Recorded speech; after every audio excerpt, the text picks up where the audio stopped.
So you don't always have to use sugar craft or fondant to make toppers for your cakes. There's lots of toppers you can use, and this is one of my favorite, even though sometimes it does tend to be a little expensive. Now, I notice people may not exactly know what it is, so today I want to talk about Isomalt or Isomalt sales. This is specifically what I'm talking about. Some of you may have seen it, but you don't know exactly what it is, but this is what we call an Isomalt topper or an Isomalt sale, and it uses a type of sugar substitute to make it. And specifically for the one I made, so if you're a Kenyan baker, you'll probably find it in this type of packaging. I got this from Top Serve Limited. And yes, it does tend to be pricey. I think when I got it was about $1,400. It's either $1,400 or $1,600. Now, this specific one I had come as rocks, right? Isomalt can come as rocks or it can come as powder. Most of the time it's going to be rocks because, as you can see, it's tempered already. And I'm going to talk about that. But to keep it simple, how I get that sale that I just showed you is I'm going to heat it up in a microwave, or like you can put it in like a metal bowl and put it in the oven. The point is to heat up the sugar. If you heat up the sugar and you want the shape that I had, you're going to use something like this. And this is a small size fondant mat. And I just poured the sugar on there. And then I wait 30 minutes to an hour. And when it sets, I gently remove it. Now, I would suggest keeping it a little bit thick. If you make it very thin, what it's going to do is going to break when you're taking it out.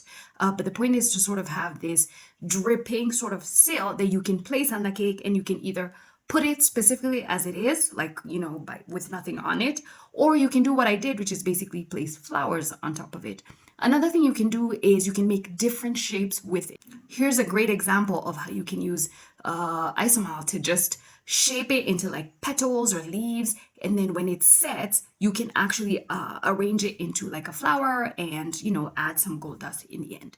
Now, like I said, it does tend to be a little pricey, but if you're doing premium cakes, I think this is a great addition to toppers that you might be using. Now, just really quickly to talk about what it actually is.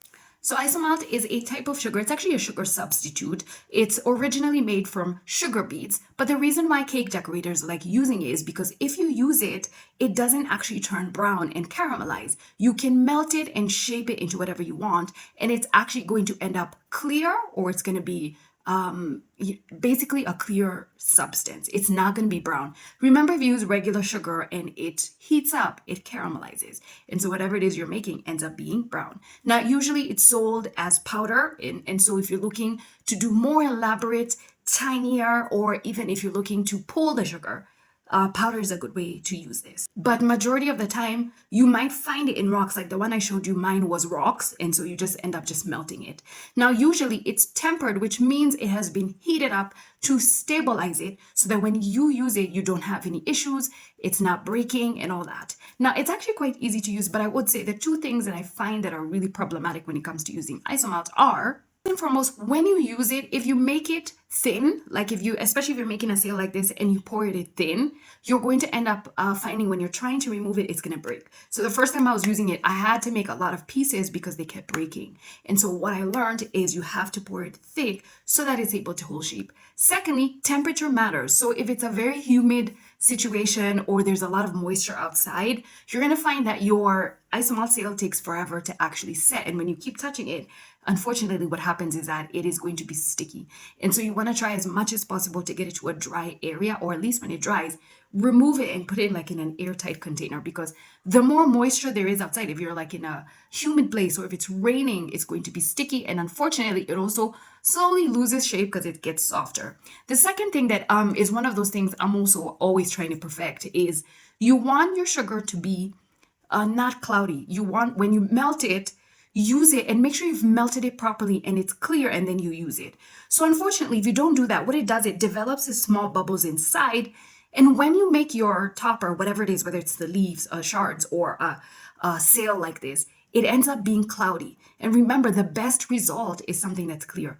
So I've done a lot of clear ones, but like this specifically ended up very cloudy, but I was in a hurry, so I just ended up using it as it is.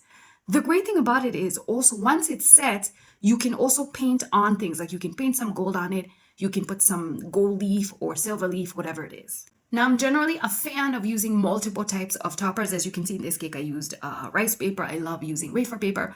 I just like using something that's different instead of sugar craft like gum paste or fondant. I have nothing against it. I just think it's interesting to use different toppers. And so, as you can see in this particular one, I ended up using the sail and just I wanted to place something on top of it, so I ended up placing the flour on top of it. So if you're the type of person who's looking to experiment with toppers, you're trying to make your cakes interesting, you're getting really artistic in your vibe of cake decoration, maybe you're the type of cake artist who's looking for their style, consider looking for different types of toppers and playing around with them. These are edible toppers, like rice paper is very edible, wafer paper is edible, so is this because it's sugar. And the interesting thing is that isomalt is actually not very sweet. Once you make it, you can taste it and you'll taste it's like candy that's not sweet. And a lot of people also use it to make candies. So it's a great alternative for anybody who's looking for a premium look or just something different in your cakes that just kind of sets you aside from the other bakers if you're looking to develop your style. If you have any questions about it, if you've ever used it, do comment below. I hope this has helped you understand exactly what Isomalt is, and hopefully you'll be curious enough to try it one of these days.